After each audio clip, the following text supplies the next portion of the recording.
नमस्कार, आप देख रहे हैं खबर उत्तराखंड पर पावर सेंटर का शो और मैं हूं आशीष तिवारी।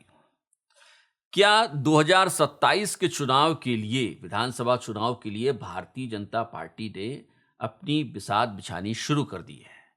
क्या मुख्यमंत्री पुष्कर सिंह धामी ने इशारा कर दिया है कि 2027 का चुनावी दंगल किस लाइन और लेंथ पर लड़ा जाएगा? और क्या है मोहन भागवत का भारतीय जनता पार्टी की इस चुनावी रणनीति से कनेक्शन? इसी पर चर्चा करेंगे आज के एनालिसिस में, लेकिन आगे बढ़े इससे पहले आपसे गुजारिश कि अगर अब तक आपने चैनल को सब्सक्राइब नहीं किया है तो चैनल को सब्सक्राइब करना और बेल आइकन दबाना बिल्कुल ना भूलें। भारतीय जनता पार्टी के लिए 2027 का विधानसभा चुनाव बेहद अहम होने जा रहा है। 2027 के विधानसभा चुनाव में एक तरफ मुख्यमंत्री पुष्कर सिंह धामी की परीक्षा भी होने वाली है, वहीं भारतीय जनता पार्टी के भी चुनावी कौशल की यहां परीक्षा होने वाली है, क्योंकि 47 सीटों से आगे बढ़कर भारतीय जनता पार्टी यह सपना देख रही है कि जिन सीटों पर वो हारी थी उन पर इस बार जीत दर्ज की जाए। और इस बार जो भी चुनाव होने जा रहा है वो पूरी तरीके से मुख्यमंत्री पुष्कर सिंह धामी के ही कामकाज और उनकी छवि के आधार पर लड़ा जाएगा और परिणाम उनकी ही छवि और कामकाज पर आएगा। तो समझना होगा कि भारतीय जनता पार्टी ने आखिर 2027 के लिए चुनावी रणनीति बनाई कैसे है और क्या इसी वक्त ये रणनीति बना ली गई है और ये तय कर लिया गया है कि किस पिच पर चुनाव लड़ा जाएगा या फिर मुख्य विपक्षी दल यानी कांग्रेस को किस पिच पर लाकर उनके साथ ये मैच खेलना है। तो आपको समझना होगा कि मोहन भागवत का भी कनेक्शन इस पूरी रणनीति में किस तरीके से है। अब आपको सिलसिलेवार समझाते हैं। देहरादून में मोहन भागवत का 2 दिनों का कार्यक्रम आयोजित होता है। इस कार्यक्रम के पहले दिन मोहन भागवत 2 बयान ऐसे देते हैं जो भारतीय जनता पार्टी की चुनावी रणनीति को बिल्कुल साफ कर देता है। मोहन भागवत बुद्धिजीवियों के कार्यक्रम में कहते हैं कि अब इस देश में बटोगे और कटोगे वाली स्थिति दोबारा कभी नहीं आनी है। इस बयान के मायने क्या है ये आपको समझ आते हैं।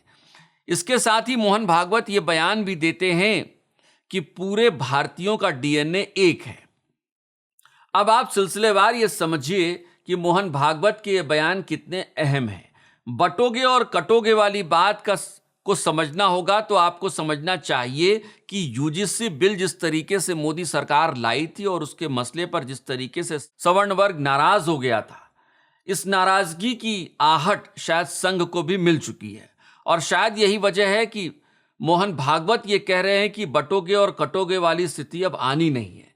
यानी एक ऐसा माहौल बनाने की कोशिश हो रही है जिसमें यूजीसी बिल वाली जो नाराजगी थी वो पूरी तरीके से दूर हो जाए।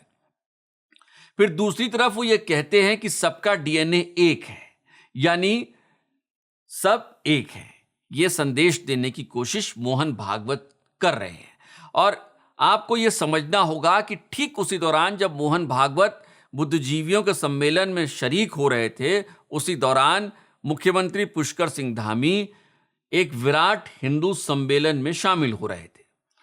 अब इस विराट हिंदू सम्मेलन में मुख्यमंत्री पुष्कर सिंह धामी जो कुछ भी कहते हैं, और यही वजह है कि हम कह रहे हैं कि ये दोनों घटनाएं सिलसिलेवार एक दूसरे से जुड़ती हैं और भारतीय जनता पार्टी की रणनीति को बताती हैं। विराट हिंदू सम्मेलन में मुख्यमंत्री पुष्कर सिंह धामी कहते हैं कि जो भी हिंदुस्तान में है वो हिंदू है। यानी भारतीय जनता पार्टी ने बिल्कुल साफ कर दिया है कि हिंदूवादी राजनीति ही उसका भविष्य है। यानी 2027 की जो चुनावी बिसात होगी उसमें हिंदूवादी राजनीति ही अहम होगी और यही वजह है कि मुख्यमंत्री पुष्कर सिंह धामी खुद आकर मुस्लिम यूनिवर्सिटी जैसे मसलों पर आते हैं, सामने मीडिया के कैमरों के सामने आते हैं और बयान देते हैं। मोहम्मद दीपक के भी मसले पर मुख्यमंत्री पुष्कर सिंह धामी का बयान याद कर लीजिएगा और यही वजह है कि यह समझ में आने लगा है कि 2027 के लिए भारतीय जनता पार्टी ने किस तरीके से चुनावी बिसात बिछानी शुरू कर दी है और कौन सा मैदान और कौन सी पिच तैयार की जा रही है और इसके मास्टर खिलाड़ी मुख्यमंत्री पुष्कर सिंह धामी धीरे धीरे बनते जा रहे हैं और संघ का सहयोग भी उनको मिल रहा है, इसमें कोई दो राय नहीं है। लेकिन यहां पर चुनावी जानकार जो कहते हैं, जो मानते हैं, वो समझना जरूरी है। भले ही राज्य के मैदानी इलाकों में मुख्यमंत्री पुष्कर सिंह धामी और भारतीय जनता पार्टी की चुनावी रणनीति काम कर जाएगी, लेकिन पहाड़ों में अगर ये राजनीति या रणनीति काम कर पाए, इसे लेकर आशंकाएं शंकाएं सबके मन में है। क्योंकि पहाड़ों में ज्यादातर प्रत्याशी कौन है, कहां से है, किस इलाके से आता है, क्या कर पाएगा, उसके आपसी समीकरण कैसे हैं, ये बेहद महत्वपूर्ण होता है। और इसके साथ साथ उसने क्या काम किए हैं या फिर उसका भविष्य का रोड मैप क्या है, ये भी बेहद महत्वपूर्ण होता है। और यही वजह है कि पहाड़ों की जनता जब अपना चुनाव में प्रतिनिधि चुनती है तो इन सारी चीजों पर उसे आंकती है। और ऐसे में ये मानना मुश्किल है कि भारतीय जनता पार्टी की ये हिंदूवादी राजनीति और रणनीति पहाड़ों में इतनी काम कर पाएगी। और यही वजह है कि भारतीय जनता पार्टी ने इस पर भी काम करना शुरू कर दिया है।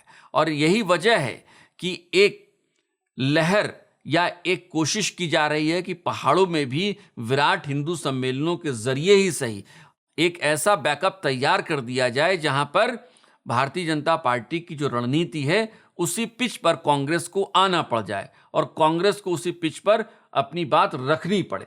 और भारतीय जनता पार्टी को यह बेहतर पता है कि अगर कांग्रेस इस पिच पर आ जाती है तो उसके लिए खेलना बेहद मुश्किल हो सकता है। और यही वजह है कि हम कह रहे हैं कि 2027 के लिए भारतीय जनता पार्टी ने अपनी चुनावी रणनीति बिल्कुल तय कर ली है और इसके मास्टर स्ट्रोक खिलाड़ी बन गए हैं मुख्यमंत्री पुष्कर सिंह धामी। लेकिन आप कमेंट करके बताइए कि क्या वाकई में भारतीय जनता पार्टी का यह चुनावी गणित काम करेगा 2027 के चुनाव में, या कहीं ऐसा तो नहीं है कि जो सपने भारतीय जनता पार्टी देख रही है उसमें चुनौतियां उसको पूरा करने में उसे चुनौतियों का सामना करना पड़ सकता है। आपके कमेंट का इंतजार रहेगा। आखिर में आपसे गुजारिश, अगर अब तक आपने चैनल को सब्सक्राइब नहीं किया है तो चैनल को सब्सक्राइब करना और बेल आइकन दबाना बिल्कुल ना भूलें। नमस्कार।